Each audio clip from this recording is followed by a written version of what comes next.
మంది ఉంటారు. కానీ ఎప్పుడైనా నేత్రహీనులు అంటాం కదా, వాళ్ళు పుట్టుకతోనూ కర్మ వల్ల ఏదో పాపం వాళ్ళకి ఒక వ్యాధి సంక్రమించుంటుంది. అటువంటి జతలో మనం ఉండేటప్పుడు ఎలా ఉండాలి అనేది కూడా ఒక సంస్కారం. ఎలా ఉండాలి అని మన శాస్త్రం చెప్తుందంటే, ఎవరైనా కళ్ళు వాళ్ళకి ఏది కనబడట్లేదు అనేటప్పుడు వాళ్ళతో మనము టోటైస్ అంటే తాబేలిలాగా ఉండాలంట. ఎందుకు చెప్పండి? శాస్త్రం అలా చెప్పింది. తాబేలు చాలా స్లోగా నడుచుకొని వెళ్తూ ఉంటుంది.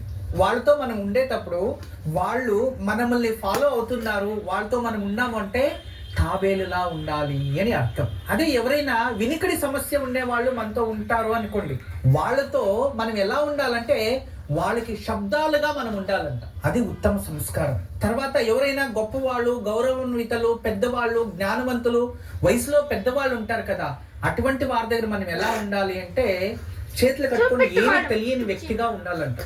అప్పుడు వాళ్ళతో ఎన్నో కొత్త విషయాలు బయటకు వస్తాయంట. అంటే జ్ఞానవంతులతో తెలివి లేనట్టుగా మనం ఉండాలి అని అర్థం. అలా ఉంటేనే మనం వాళ్ళ నుంచి ఎంతో తెలివిని స్వీకరించవచ్చు, జ్ఞానాన్ని పొందొచ్చు. ఇది మనుషుల్లో ఉండాల్సిన బేసిక్ సంస్కారం. ఇటువంటి చిన్న చిన్న సంస్కారాల్ని కూడా లేని వాళ్ళు ప్రపంచంలో వేల మంది ఉంటారు. ఋగ్వేద ప్రకారం మనకి బ్రెయిన్ ఎంతైతే ఉంటుందో దానికి మెమొరీ అనేది ఉంటుంది కదా, ఆ మెమొరీ తన జీవిత అవధిలో కేవలం 10% ఉపయోగం చేసుకుంటారంట.